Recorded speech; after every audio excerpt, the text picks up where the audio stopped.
bertemu lagi dengan zodiak 13. Li Yunxiao berhasil membuka penyumbatan di meridiannya dan langsung melompat ke tingkat 5. Dia berhasil mengalahkan Lan Fei dalam permainannya sendiri dan membuat Lan Fei dikeluarkan dari akademi karena kasus pencurian pakaian dalam wanita. Kemarin, Paman Lan Fei berencana mendaftarkan diri sebagai penguji dalam ujian akademi 7 hari yang akan datang. Dia ingin menggagalkan Li Yunxiao dalam ujian, sehingga memiliki alasan yang kuat untuk mengeluarkannya dari akademi. Ini dia reinkarnasi legenda Murim part 2.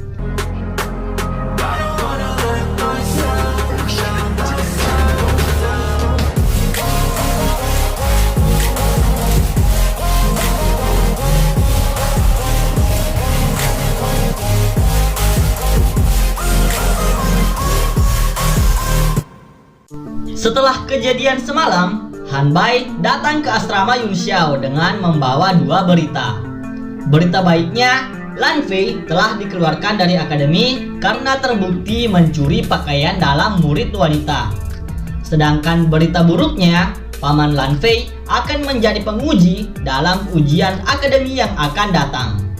Han Bai yakin orang itu pasti merencanakan sesuatu yang buruk, khususnya untuk Li Yunxiao. Tidak usah memikirkan itu. Jika dia berbuat macam-macam, aku hanya perlu membuatnya dikeluarkan dari akademi sama seperti Lan Fei, kata Yunxiao.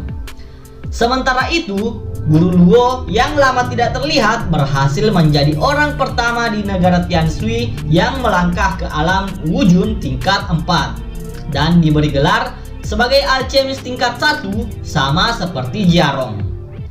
Pemimpin negara Tianshui juga akan mengadakan pesta untuk merayakan pencapaian Guru Luo. Meskipun Guru Luo merasa kalau dia tidak pantas untuk mendapatkan perlakuan istimewa seperti itu. Master Guild Alchemist menyadari jika Nona Luo sebenarnya memiliki bakat menjadi alkemis tingkat atas. Hanya saja tidak ada seorang pun di negara Tianshui ini yang bisa mengajarinya. Sama seperti Master Yang Di yang mendapat bimbingan langsung dari sang legenda Gu Feiyang. Berarti bisa disimpulkan bahwa pengetahuan para master menara saat ini berada jauh di bawah Gu Feiyang dan muridnya Master Yang Di. Salah seorang di antara mereka kemudian memotong pembicaraan. Nona Luo memang pantas menjadi alchemis tingkat 1. Tapi Jiarong, dia pasti sedang menderita karena menggunakan obat-obatan sebelum tes alkemis kemarin, kata Yuan Qi. Semua orang terkejut mendengar pernyataan itu. Jiarong kemudian dipanggil untuk menghadap pemimpin Guild Alchemist. Jiarong, Yuan Qi mencurigaimu telah menggunakan Hellwind Stone saat penilaian alchemis. Bagaimana kau akan membuktikan tuduhan ini? Tanya pemimpin guild. Jiarong tahu Yuan Qi tidak menyukainya, maka dia mengirim mata-mata untuk mengawasi gerak-gerik Jiarong selama mengikuti tes alchemis kemarin. Itulah kenapa Yuan Qi mengetahui Jiarong sedang mengalami efek samping dari penggunaan Hellwind Stone. Yang tidak diketahui Yuan Qi, saat ini Jiarong berada dalam performa terbaiknya berkat metode pengobatan dan teknik kultivasi jiwa yang diajarkan Yunxiao padanya. Untuk membuktikan siapa yang benar dan siapa yang salah, mereka berdua kemudian mengadu kekuatan jiwa masing-masing dan berakhir dengan kemenangan Jiarong. Yuan Qi dikalahkan dengan telak. Wah! Bagaimana bisa kekuatan jiwamu sangat kuat? Tanya Yuan Qi. Hah? Jawabannya sudah pasti, karena aku adalah alchemis sejati. Jangan bandingkan kekuatan jiwaku dengan alchemis palsu sepertimu, balas Jiarong. Setelah dikalahkan, tubuh Yuan Qi tiba-tiba menjadi kurus kering karena energi jiwanya yang terkuras habis setelah melawan Jiarong. Semua orang tidak menyangka Yuan Qi bisa dikalahkan dengan satu gerakan. Kekuatan jiwanya bahkan menurun drastis, ditambah lagi tubuhnya yang telah melemah karena termakan usia. Yuan Qi kemudian memohon agar segera dipensiunkan, agar dia dapat menikmati sisa hari tuanya di rumahnya yang damai. Ketua Guild Alchemist mengizinkannya untuk pergi sebagai balasan atas jasa-jasanya selama ini. Jiarong tidak menyangka metode pengobatan yang diberikan Yun Xiao telah menyelamatkan nyawanya, dan hanya dengan teknik kultivasi jiwa yang telah diberikan Yun Xiao padanya, dia sudah dapat mengalahkan Yuan Qi dengan mudah. Dari titik ini, Jiarong sudah tidak peduli lagi dengan harga diri. Dia bahkan rela menjadi pelayan Yun Xiao bukan hanya 50 hari, bahkan 50 tahun tidak masalah baginya. Dan mulai hari ini, Jiarong menganggap Yun Xiao sebagai masternya dan akan memanggil Yun Xiao dengan gelar Tuan Muda Yun. Tuan Muda Yun, siapa Anda sebenarnya?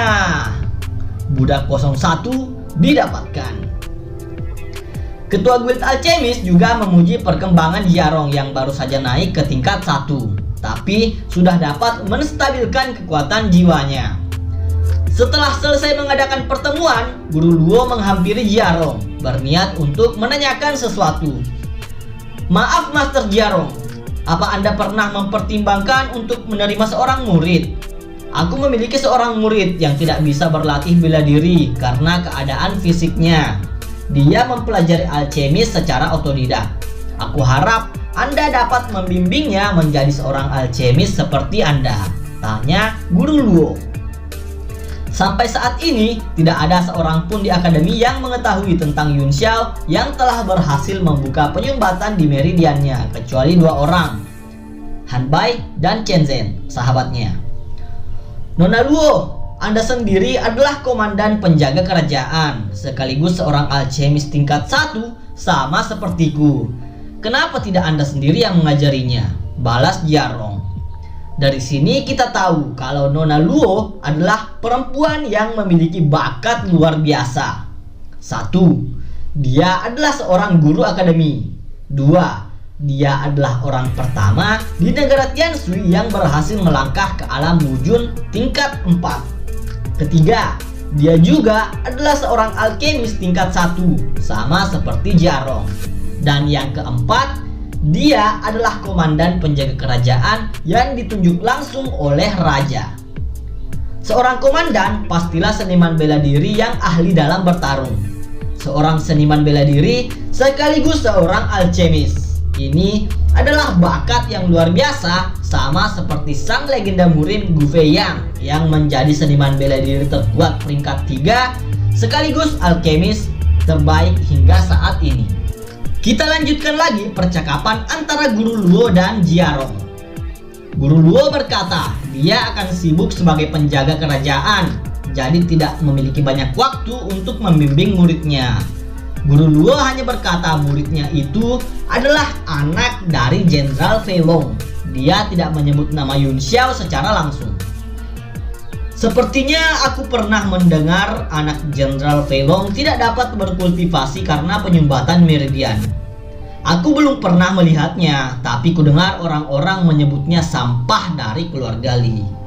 Dengan penyumbatan meridiannya, sepertinya akan sulit menjadikannya seorang alkemis, kata Jiarong. Jiarong gak sadar kalau murid yang dia bicarakan itu adalah Yun Xiao, orang yang menjadi tuannya saat ini. Guru Luo berharap Jiarong mau membimbing muridnya, sekaligus memenuhi janji mereka untuk balas budi kepada kepala keluarga Li. Sepertinya Guru Luo dan Jiarong memiliki hubungan baik dengan kakek Yun Xiao, Dak Jing, kepala keluarga Li. Baiklah, aku akan menemui muridmu nanti. Aku harus melihatnya dulu. Apakah dia memenuhi standar untuk menjadi muridku, kata Jiarong. Guru Luo berterima kasih karena telah memberi muridnya kesempatan. 3 hari kemudian, ujian tahunan Akademi Jalan dimulai. Semua murid diminta berkumpul di depan patung Gu Feiyang di mana ujian itu akan dilaksanakan. Aku khawatir gagal dalam ujian ini. Tenang saja, asal kau sudah membuka satu meridian, kau pasti akan lulus. Kecuali kau tidak bisa membuka satupun meridian seperti pecundang dari keluarga Li itu, kata murid di sana. Putri Ruxue dan teman-temannya datang menyemangati Yun Xiao dan memintanya untuk mengabaikan perkataan orang-orang padanya.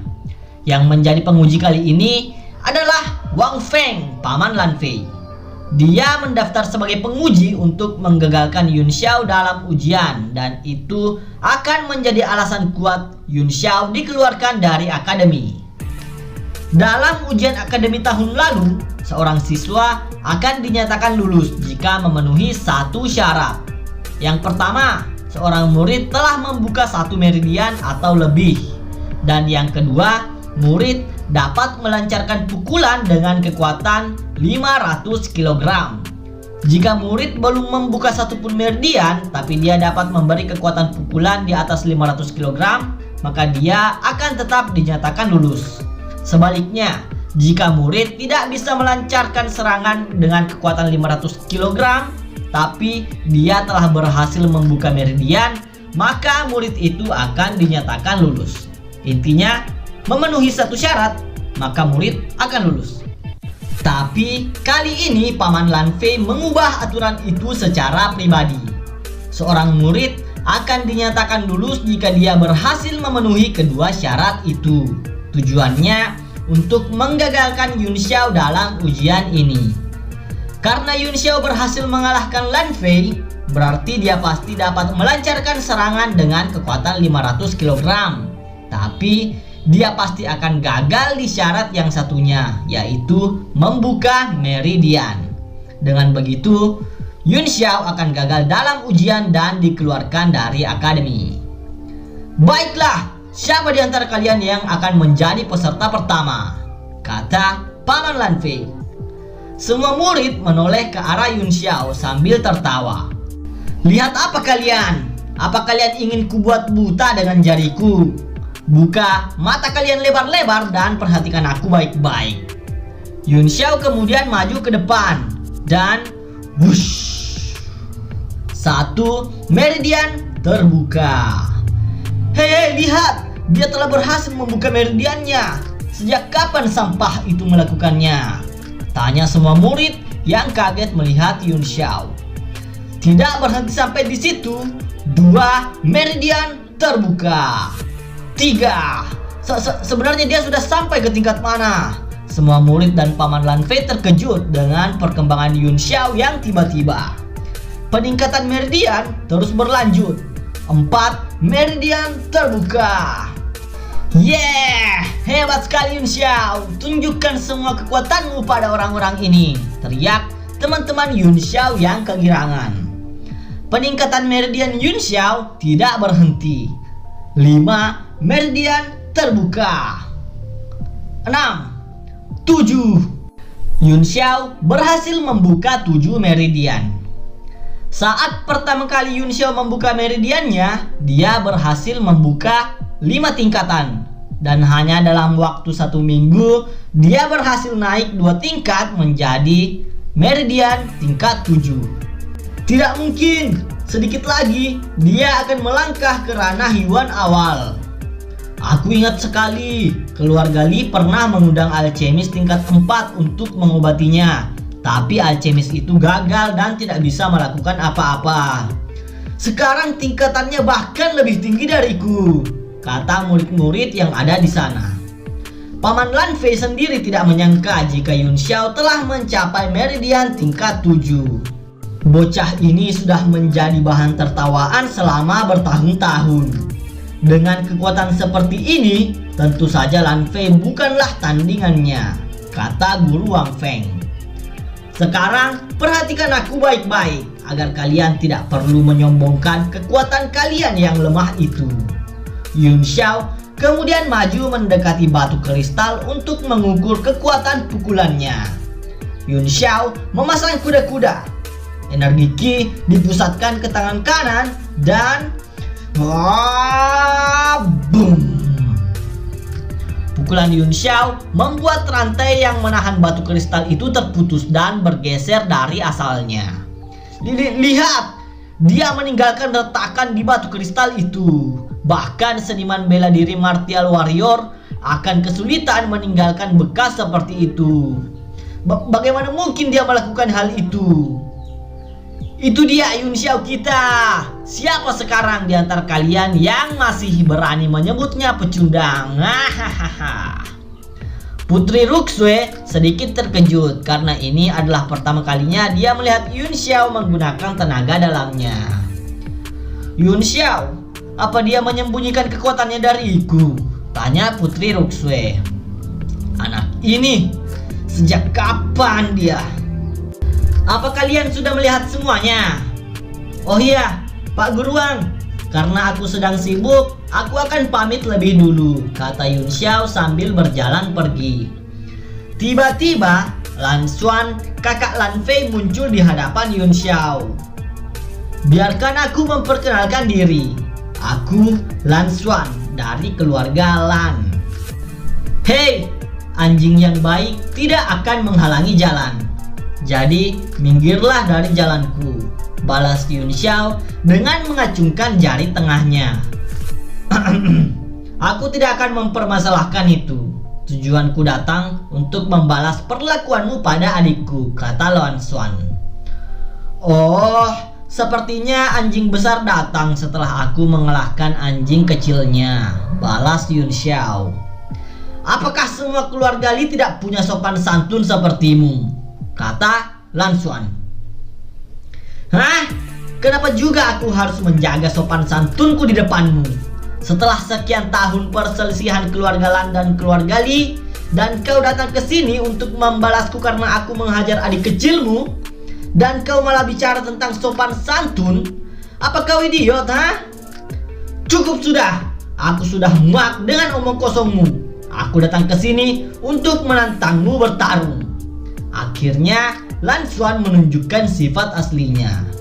Lan Xuan memberi dua pilihan pada Yun Xiao. Berlutut sekarang juga dan berjanji tidak akan berurusan dengan keluarga Lan lagi. Atau menerima surat tantangan yang dipegang Lan Xuan. Putri Ruxue datang dan mengatakan kalau Lan Xuan tidak punya rasa malu. Mana bisa dia yang seorang Martial Warrior tingkat 9 yang selangkah lagi menjadi Martial Master menantang seorang Martial Apprentice tingkat 7. Perbedaan kekuatan mereka terlampau jauh. Oke, admin akan sedikit menjelaskan tingkatan ilmu seni bela diri yang admin tahu dari manhwa ini.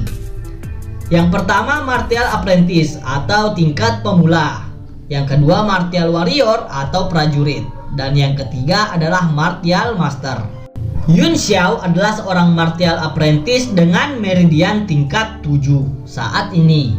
Sedangkan Lan Xuan adalah Martial Warrior tingkat 9 yang sedikit lagi mencapai tingkat Master. Itulah kenapa Putri Ruxue menganggap pertarungan ini tidak sebanding. Memangnya sejak kapan keluarga Lan punya rasa malu? Adiknya memiliki fetis yang suka mencuri celana dalam murid perempuan. Kakaknya tidak mungkin jauh beda dengannya. Cuy, berikan surat itu. Meskipun kau tidak punya rasa malu, aku akan menerima tantanganmu.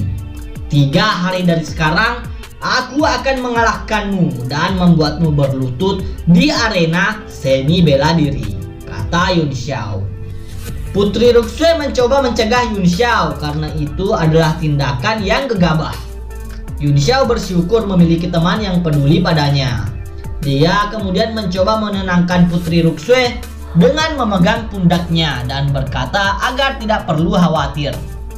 Hal itu membuat Putri Ruxue tersipu malu karena jarang sekali Yun Xiao membalas perhatian teman-temannya. Pastikan untuk memegang kata-katamu. Jika kau tidak datang, maka aku yang akan mencarimu, kata Lan Xuan. Keluarga Li dan keluarga Lan telah memiliki hubungan yang buruk selama beberapa dekade. Aku akan mulai dengan bajingan kecil seperti kalian. Kemudian, aku akan menghancurkan keluarga Lan saat waktunya tiba, kata Yun Xiao dalam hati. Setelah menyelesaikan ujian akademi, Yun Xiao pergi ke Menara Alchemist untuk menemui Jiarong Saat Yun Xiao memasuki menara alkemis, dia melihat seorang pria bernama Lu Yu yang berlatih membuat obat-obatan. Kau memberinya terlalu banyak rumput. Jika kau tidak menambahkan sedikit bunga das, apa yang kau buat itu akan meledak dalam waktu 5 detik. 4, 3, apa yang kau bilang? 2, 1, dar. Lu Yu adalah seorang martial apprentice sama seperti Yun Xiao. Hanya saja Lu Yu lebih tertarik menjadi seorang alkemis daripada menjadi seorang seniman bela diri. Bagaimana kau tahu aku memberi terlalu banyak rumput pemurnian? Tanya Lu Yu. Aku bisa mencium aromanya dari tempatku berdiri saat ini. Oh ya, aku datang ke sini untuk mencari Jiarong. Apa kau melihat dia di mana? Tanya Yun Xiao. Resepsionis menara alkemis kemudian menghampiri mereka berdua. Nona Lu Yao kemudian menanyakan hasil latihan Lu Yu. Nona Lu Yao menyemangati adiknya agar tidak menyerah. Tapi Lu Yu merasa tidak enak karena kakaknya lah yang membiayai semua bahan-bahan yang digunakan Lu Yu untuk berlatih membuat obat-obatan. Jadi mereka berdua ini adalah saudara. Nona Lu Yao adalah kakak dan Lu Yu adalah adiknya. Yun Xiao kemudian memberi saran. Lain kali cukup gunakan 3 tangkai rumput pemurnian. Jika ramuan yang kau buat warnanya agak pucat, jangan ragu untuk menambahkan jamur crossing cloud, kata Yun Xiao. Nona Lu Yao menyarankan adiknya untuk mengikuti apa yang diajarkan Yun Xiao karena Master Menara juga mengakui pengetahuan Yun Xiao di bidang alkemis. Lu Yu kemudian mempraktekkan apa yang diajarkan Yun Xiao, sementara Nona Lu Yao mengantar Yun Xiao untuk menemui Master Jiarong. Saat mereka sampai di depan ruangan, Nona Lu Yao mengetuk pintu. Tok tok tok, Master Jiarong. Wah! Master Jiarong berteriak dari dalam pintu. Sepertinya dia sedang sibuk mengerjakan sesuatu. Oi, Jiarong, ini aku, Tuan Muda Yun. Buka pintunya sekarang, teriak Yun Xiao. Dari dalam ruangan terdengar suara barang-barang berjatuhan. Jiarong berlari membuka pintu dan langsung melompat ke arah Yun Xiao. Tuan Muda Yun! Bak! Yun Xiao dengan sigap menendang wajah Jiarong untuk menghentikannya. Nona Lu Yao, terima kasih karena sudah mengantarku. Kau boleh pergi sekarang, kata Yun Xiao. Nona Lu Yao bingung melihat Master Jiarong yang biasanya bersikap arogan malah diperlakukan seperti anak kecil di hadapan Yun Xiao. Apa yang sebenarnya terjadi saat ini? Mereka berdua kemudian masuk ke ruangan Jiarong. Di sini, Jiarong menceritakan kesuksesannya yang telah berhasil meningkatkan kekuatan jiwanya dan menjadi alkemis tingkat 1 yang sesungguhnya. Aku tidak punya waktu mendengarmu memamerkan semua pencapaian itu. Aku datang ke sini ingin meminta bantuanmu membuat pil Origin Impact dan pil Origin Blessing, kata Yun Xiao. Tapi 2 pil itu hanya bisa dibuat oleh alkemis tingkat 2. Aku masih tingkat 1. Aku ragu bisa memurnikan kedua pil itu, balas Jiarong. Apa yang kau takutkan? Ada aku di sini. Segera siapkan bahan-bahannya, kata Yun Xiao. Jiarong kemudian mengambil 3 set bahan yang akan dibuat obat karena berpikir Yun Xiao akan gagal pada percobaan pertama. Berdasarkan pengalaman Jiarong, seorang alkemis tingkat 1 dapat memurnikan pil dengan tingkat kesuksesan 60%. Tapi kali ini Yun Xiao ingin membuat pil yang biasanya hanya dibuat oleh alkemis tingkat 2, yang berarti tingkat kesuksesannya kurang dari 60%. Apalagi di mata Jiarong, Yun Xiao bukanlah seorang alkemis. Tidak usah banyak bicara, cukup ikuti saja instruksi yang kuberikan, kata Yun Xiao. Dasar bodoh, hati-hati dalam menyeimbangkan kekuatan obatnya. Maaf, murnikan dulu tumbuhan herbalnya, bodoh. Baik. Apa yang kau tunggu? Sekarang saatnya kau untuk menggabungkan semuanya. Ayo cepat, baik. Jiarong berkat bimbingan Yun Xiao akhirnya berhasil membuat 2 pil yang diminta. Aku berhasil membuat pil Origin Impact dan pil Origin Blessing. Ditambah lagi, aku memurnikannya di waktu yang bersamaan. Wow. Jiarong sangat bahagia karena mustahil baginya membuat itu tanpa bimbingan Yun Xiao. Tuan Muda Yun, selama kau membimbingku, aku tidak masalah kau menyebutku idiot ataupun bodoh. Dengan semua ajaranmu, aku pasti akan menjadi alkemis yang luar biasa, kata Jiarong di dalam hatinya. Tingkat kemurnian pil ini sangat rendah. Di mataku, pil ini lebih mirip sampah. Bah! Pil yang dibanggakan Jiarong malah disebut sampah. Karena kau sudah kelelahan, mulai dari sini biar aku yang melanjutkannya.